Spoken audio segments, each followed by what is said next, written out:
Similarities, Chris. Are you predicting the Raptors win this?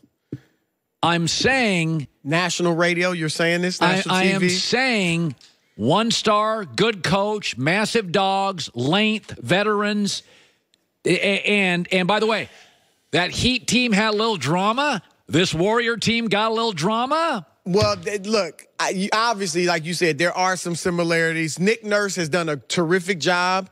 He's not where Rick Carlisle was at that point. Rick Carlisle had been in Indiana. They had some great teams. Fair. Detroit. And so there's a difference there. The veterans in Dallas had a little more championship pedigree. Jason Kidd. Jason Terry, Jason Kidd. Jason Terry hadn't won, but Jason Kidd, Sean Marion, Tyson Chandler. A little bit different, but there's some similarities. To me, where the big difference is comparing that Miami team to this Warriors team. That Miami team, as a group, had never won anything together.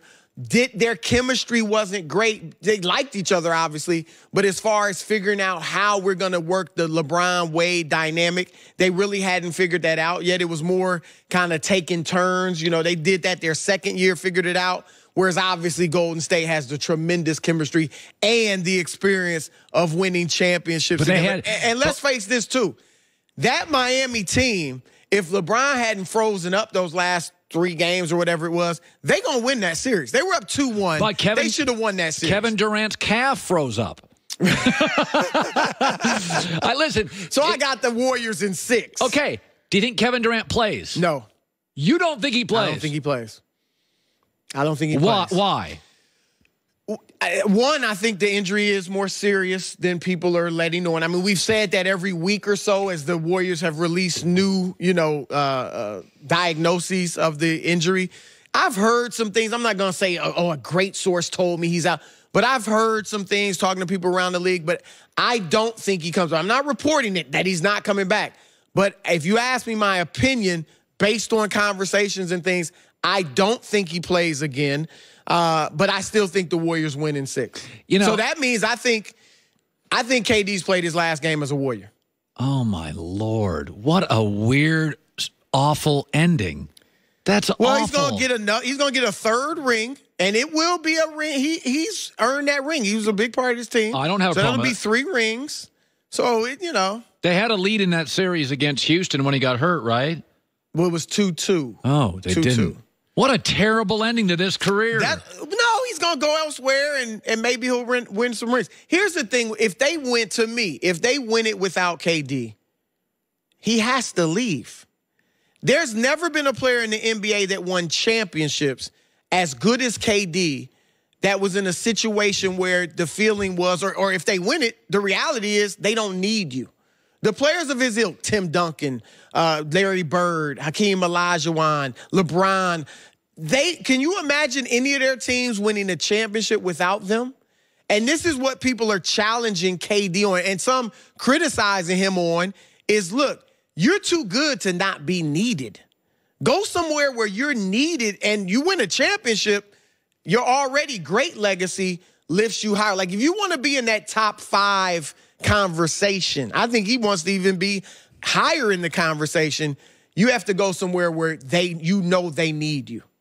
To win. I was saying professional mobility. You've moved around the country, Akron Bee, New York Times, the other place here, and I've done the same thing. You and I have, that's fine. And Joy has done the exact same thing. Joy has bounced around the country, local, national, and I was saying, and we're not saying we're Kevin Durant, but we won rings in other places. Professional mobility, the good thing is you don't have to deal with a lot of struggle sometimes. You can join a really good company that's rolling. Right. The downside is you always feel a little bit like an outsider. Like there's a secret handshake for the guys that have been in the company 40 years. And with Kevin Durant the other day, he talked about that. It's their team, it's my team. And part of me, again, I'm not analogous to KD, but I'm saying, I get it. He's saying, I get it. The people out here don't think I'm part of the team. I mean, Draymond and Kevin Durant fought this year, and Draymond yelled at him, "We won without you." Part of me feels bad a little bit for KD. Like, it's like he's got this narrative in America, like, we don't need you. And I'm like, the guy's sensitive to begin with. Right. Here's how that narrative ends or changes. If they lose, if he doesn't play in this series and they lose, and he stays, and obviously they're going to be great if he stays and they win more championships down the line. Maybe they win the next 2 years. That narrative changes. Actually, it changes. Once they lose without him, it changes. They need him. And then if the only reason he's thinking about leaving is validation, like get this mental asterisk off my name that all these superstars are saying is there, and, I got to show people that, I can win it with my own team. If that's the only reason he's leaving, if they lose, stay. Help them open up the new arena, win another championship. Maybe you stay and you win 5 or 6 titles. Who knows? But that's what's on the line, in my view. Oh, I agree. With these finals. It's fascinating how everything has changed. We're all trying to guess where guys go, right?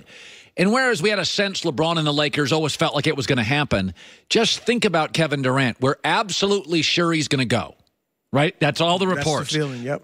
Then he gets hurt. That's a shocker. Then they win without him.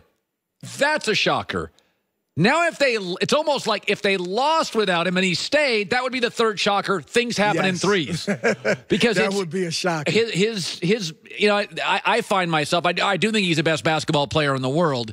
Kawhi's a better defensive player, but I think offense is more important in the NBA. KD's better offensively, no doubt. Let me go to this. In fact, I'm going to take a break. I got 2 things to ask you. I got 3 things to ask you about. Did Giannis gag? Because I'm going to defend Giannis today on a couple of things. Chris Broussard around the corner. Happy Memorial Day, and thank you so much for stopping by. Back in a second. It's The Herd. She's the finisher. The last thing I'll see before it's too late. Takes the shot. What a goal for Morgan.